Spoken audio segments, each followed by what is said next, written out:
thoughts. And speaking of Quentin Tarantino and Kanye West, and a lot of nonsense has come out of a lot of my favorite people's mouth. I don't consider Kanye West my favorite people, but at one point I did have respect for him. At one point I even had respect for Quentin Tarantino, but Quentin Tarantino, amongst his fellow other directors, like to say things about comic book movies for whatever reason. But which leads us into our next topic, coming from one of our returning guests, Miss Iris Peoples.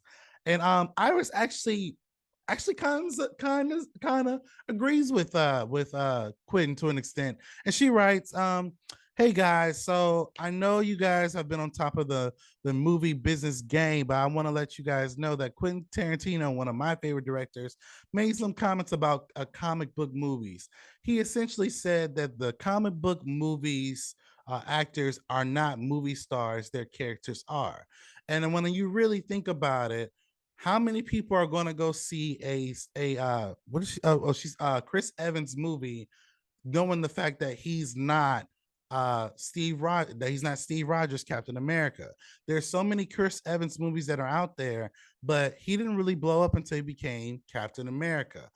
Also, if you look at Anthony Mackie had a lot of different movies that came out prior to him becoming Falcon. Now that he's Falcon slash Captain America, his characters are actually more famous than the characters that he's played in the past. Anthony Mackie was also quoted saying that Falcon is a movie star, not Anthony Mackie.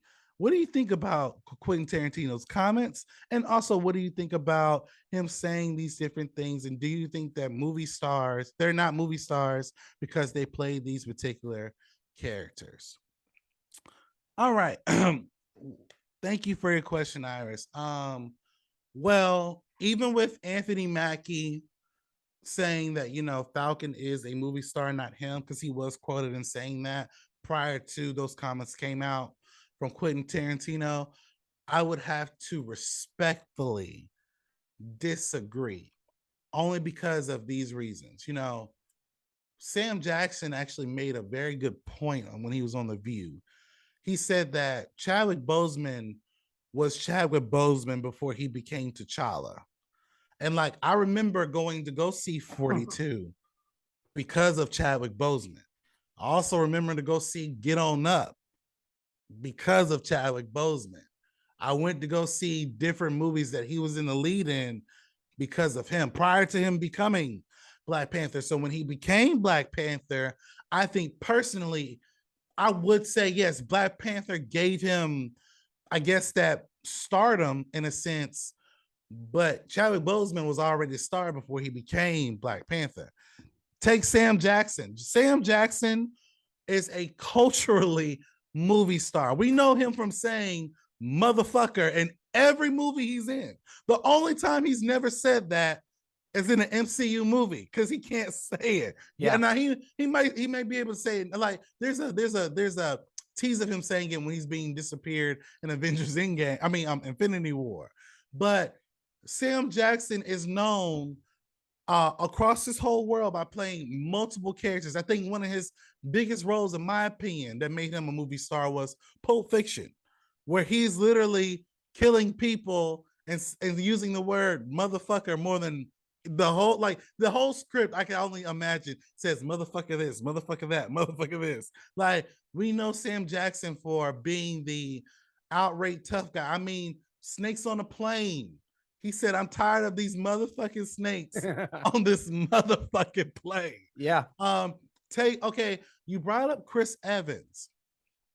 Chris Evans, I would say, up until he became Captain America, was, I would say, a working actor getting his shine. He did plenty of movies that people went to go see because of him. Now, he wasn't necessarily the lead, but when he became Captain America, I would say he was getting close to being a movie star. But I will say this: people saw those Captain America movies because of the person who was playing Captain America, which was Chris Evans. If they would have replaced Chris Evans and Steve Rogers with somebody else in the midst of him being Steve Rogers, the impact wouldn't be the same. If you look at the actors of the MCU, majority of them have been considered are nominated for like Golden Globes, Oscars, SAG Awards, things of that nature. The MCU doesn't miss when it comes to casting. I mean, Bradley Cooper is the voice of Rocket Raccoon, and Bradley Cooper is a movie star. Like, so to direct to Quentin's idiotic comments, I think what it is personally, more people are willing to go see the comic book genre movies because they are more entertaining than you would say something outside of that genre. Now, me personally, if anyone knows me, yes, I love comic book movies. But what I love about the film industry is the dramas, is the action, is the comedy. I love to break away from the norm, from the blockbusters, to see something different every now and again. I love, like, I can sit here and watch indie dramas all the time, and I understand that they don't get the same shine as the MCU or DCEU or Star Wars or Harry Potter. I get that, but also let's be clear about something. These movies are the ones that save the theaters. If it wasn't for the MCU, Star Wars, the DCEU, Harry Potter to a certain extent with Fantastic Beasts, there would be no movies after this freaking pandemic. Like, nobody came out in droves to go see Tenet.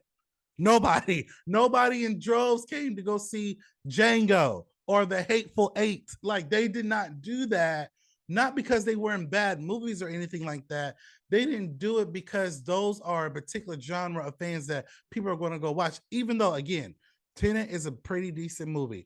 Django, I love. That's one of my favorite Tarantino movies out of his collection of movies. I actually like The Hateful Eight as well. So he has a plethora of movies that I would say fit the zeitgeist of film culture. However, I feel as though it's because of the fact that he's not getting the same type of shine, maybe the same type of budget as some of these films cost.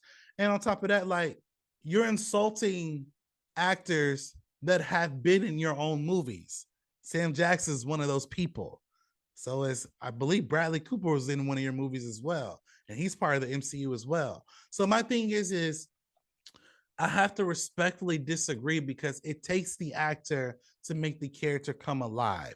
If we're not going to just watch random actors portray characters that we don't have a feeling of, unless they're like brand new and they're brand new and we want to see what they do. But Jeremy, I'm sure you heard these comments. And what do you think about what Quentin Tarantino said? And do you agree with Iris, or do you agree with Quentin, or do you agree that do you agree with me that it takes a particular actor to give life to those characters? What's up, Iris? I know this is a cop-out answer. I agree with both of y'all.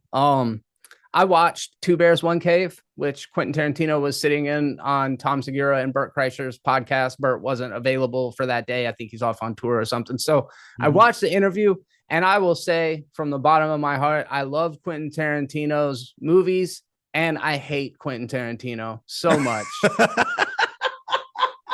Wait, what? I hate this man. Everything he says just makes me angry. So Tom Segura at the beginning of the podcast says, I just wanted to let you know that I love your new book. I'm listening to it on audiobook. And Quentin Tarantino is like, yeah, you told me that.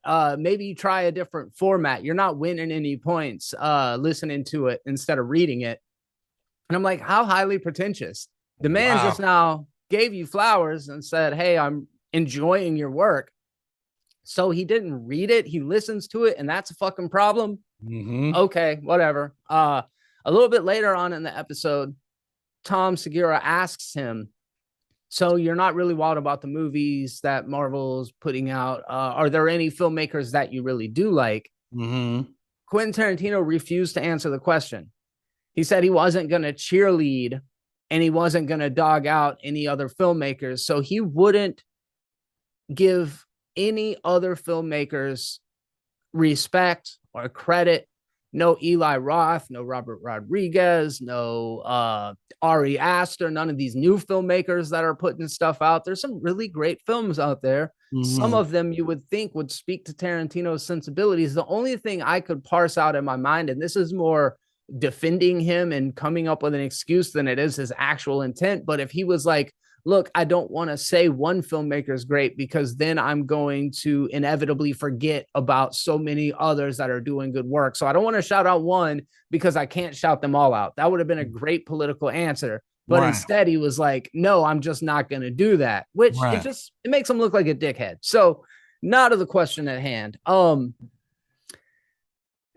Both things can be true at one time. Like, you don't go see a Captain America movie because Chris Evans is Captain America, but that doesn't necessarily mean that Chris Evans is not a movie star. Like, how do you even quantify what a movie star is? Mm-hmm. To your point, undisputed, Samuel L. Jackson is a fucking movie star. He did play bit roles for a long time. Mm-hmm. I get it. Quentin Tarantino with Pulp Fiction as Jules made Samuel L. Jackson a movie star. He has led, at least had substantial roles in multiple Quentin Tarantino movies since then. Mm-hmm. Samuel L. Jackson was Samuel L. Jackson before he was Nick Fury, to the point that Ultimate Marvel Comics drew Nick Fury to be Samuel L. Jackson. Yeah. So that just totally undermines the whole argument.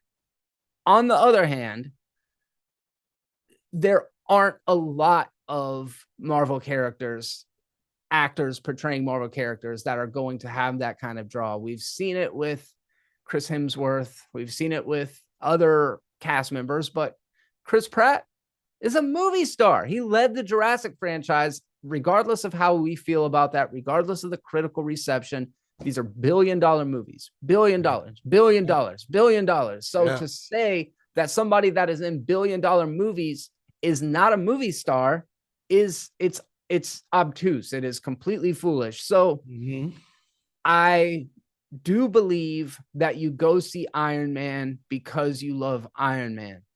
But to say Robert Downey Jr. is not a movie star is insane. The man's career spans 4 decades. He's been acting since the early 1980s, or like maybe mid 1980s. So I can point to, for every example that we can point to and say that guy's not a movie star, we can point to Vin Diesel voicing Groot.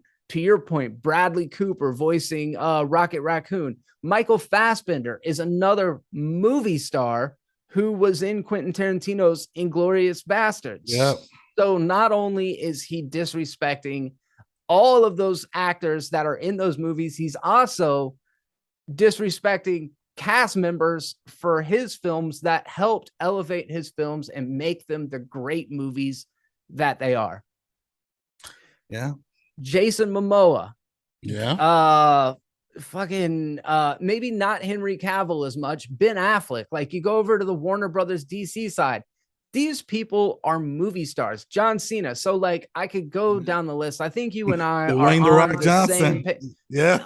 Who's a bigger movie star than The Rock? It's like, even though that movie was garbage, he was in he's the movie star. That's why people went to go see it, because he was in it. Yeah. So I don't think when you look a little bit deeper into it, it's really, I don't think there's really a lot of, and I'm not saying, Iris, that you're not entitled to feel that way. I feel like quantifiably the results do not match up with that hypothesis. And I think Quentin Tarantino is just kind of pompous. Like, I love his movies. He's for a long time my favorite director. The reason why I am talking about movies today, the movie that made me fall in love with film was Pulp Fiction. So I got a lot of love for him as a creator, but if he just shut the fuck up for the rest of his life, I think I could enjoy him a lot more. Exactly. I mean, Quentin Tarantino, hands down, one of the greatest to ever do it. I mean, I fell in love with film long before I saw any of his movies, but one of the films I fell in love with that he did, which I didn't even realize he did, was Kill Bill. Oh, so good. Oh God. And I'm talking about the first one. Like, what it taught me, you don't want to piss off women. in particular, especially in particular women who are badasses. Like you don't like Iris Peoples. exactly. You don't. But also to that point, I will say this: Quentin Tarantino does come from a different era. So the movie star, I guess the quote unquote movie star, looks differently in each era, which I wish he did. Good point. Which he could have said in that interview. Because if you think about it, people went to go see Will Smith and like Men in Black and like, you know, fucking Wild Wild West. They went to go see some of those trash movies because it was Will Smith. Yes. Now, like, or even same thing with Steve McQueen. If I date all the way back, people are gonna watch those movies because Steve McQueen, it didn't matter what movie he was in, just because he was in it, they were gonna watch it. Same with Van Damme, same thing. Any movie that he was in, people are going to watch it. Now, to like Jeremy's point, look at Robert Downey Jr. Yes, decades of movie stardom, but nobody saw The Judge. And I love that movie. That movie, I wish more people did see that movie because it is a testament of Robert Downey Jr.'s acting. But I will say, nobody saw The Judge, and rightfully so, nobody saw Doolittle. That movie. You're right. No, I think you're making a really good point right now. Let me just propose this because you and I have been doing this for quite a while. How tired is this opinion? How long have people been saying it's the intellectual property that drives people to movies now, not the actor? John Campea has been saying that for over a decade. Yes, we are in a different era. So I completely agree with your point. The actor is not going to draw people to the theaters in the same way as the intellectual property. So in that way, Iris is right. I'm not giving that to Quentin. I think Iris said it really well in her question though. Right. You're and like what Jeremy just brought up, he's right. It's the intellectual property. So yes, people are going to see Superman because it's Superman. But I think we're going to appreciate it more because it is Henry Cavill or whoever else. So, but yes, so to an extent, if we look at the different eras of time, the term movie star is very different from the early 2000s up until now. Hell, even the early 90s, 80s up until now. So yes, to an extent, Iris and maybe Quentin to an extent have a point, yes. But now, like I said, like people would go see Black Adam. I don't know why they did, but they went to go see Black Adam because of Dwayne The Rock Johnson. And Black Adam, yes, is an intellectual property. But if you've never seen like a cartoon version of Shazam or read a comic book or played Injustice, nobody knows who Black Adam is. I agree. They went to go see Black Adam because it was Dwayne The Rock Johnson. But that was an amazing question, Iris. Thank you so much for your question. What do you guys think? Do you guys agree with our writer, or do you agree with Quentin, or do you agree with our different perspectives? Jump into the comment section below. Let us know your thoughts.